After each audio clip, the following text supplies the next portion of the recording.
this is an oil-based satin wood that I'm using on the radiator here. And it may not go in one. So what I don't want to be doing is laying it on too thick. So typical reasons for it happening are obviously over application, working to projections, edges, any fancy bits of moulding, and then working with a paint that is too thick.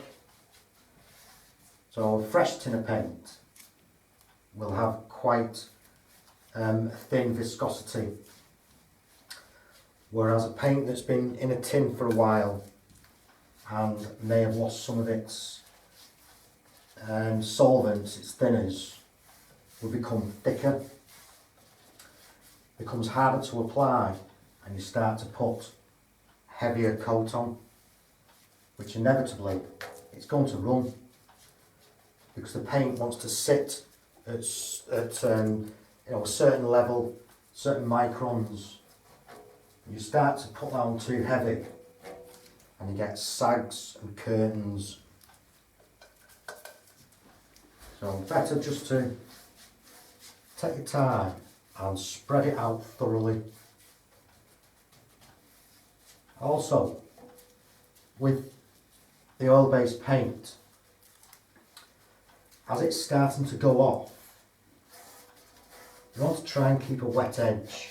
If you start to get a dry edge and you come back onto it and you're laying on top of that, then that's another area where it'll start to sag.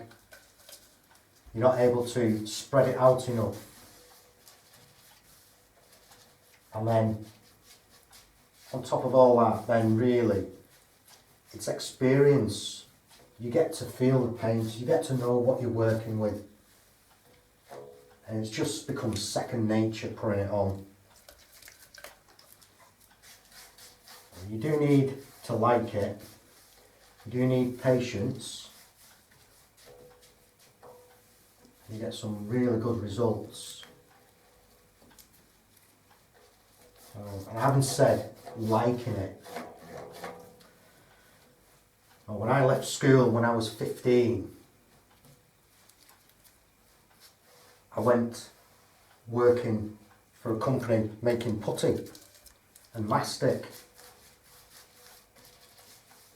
The courses, training courses, only started in September, so I had time on my hands. I had to do something.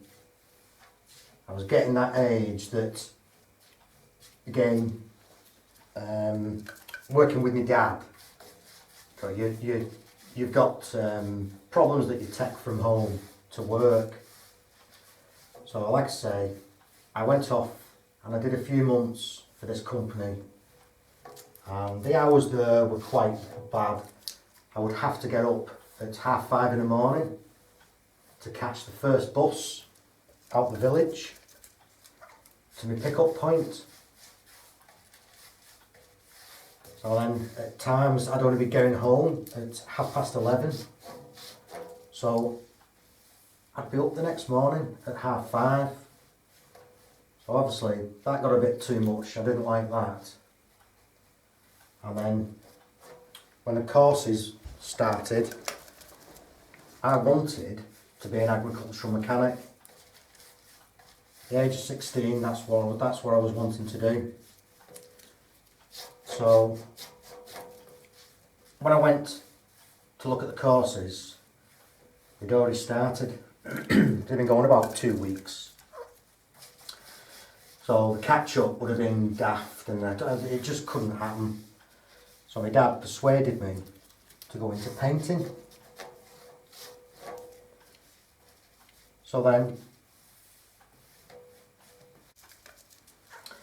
sorry about that, I had to answer the phone. Yeah, so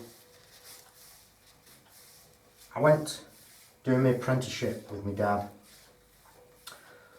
which was a 3-year apprenticeship. The final year was fine arts, So marbling, graining, sign writing was another one. And then when I finished the course, obviously then I was working with my dad. So then again, any troubles that were at home would flow through to work, which wasn't a good thing really. So 19, I had an opportunity to go farming. So then from 19 to, I think I was 25 when I finished there, he retired. I went to a farm next door. But that first few years working on that farm, I picked up more there. I mean, it was just such an eye-opener, such an experience. So much work there. Repairing trailers, spraying equipment, barn doors repairs, painting when the weather wasn't right for getting in the fields. Yeah, there was a lot I did there. But then when I did move on to the farm next door, different ball game. Quite a big farm, and they had a big contract, a lot of packaging, a lot of packing. I ended up running shifts, which was just not me. Didn't enjoy it the same because I wasn't really getting out and doing stuff, wasn't hands-on. Like I say, the other place, I'd be repairing machinery and punches on tractors, blimey. Moving a tyre with the tines on the forklift, and then using great big tyre levers to get the tyres off. That was fun. But like I say, the other place, it just got too much for me, and I came back to painting. And I've never looked back really.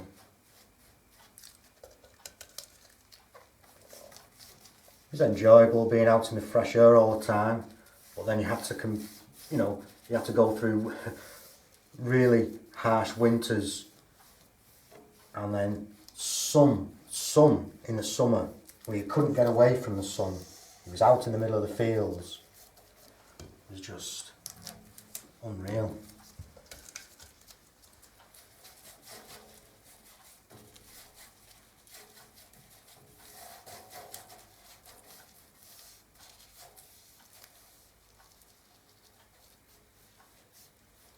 I say, the last place I was at,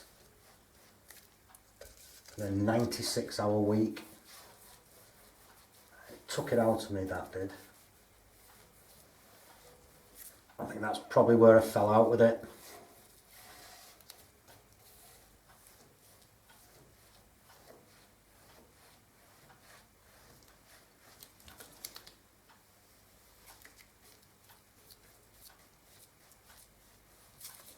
Okay, that's that done.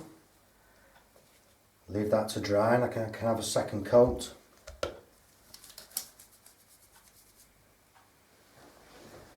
Right, so that's one coat of satin wood over the oil gloss paint. As long as you key that surface, then there shouldn't be a problem putting this straight on top.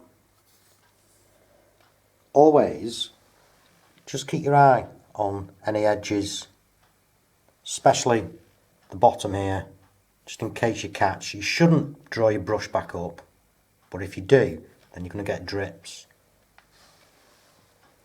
Spread the paint out and take your time, make sure the viscosity is right.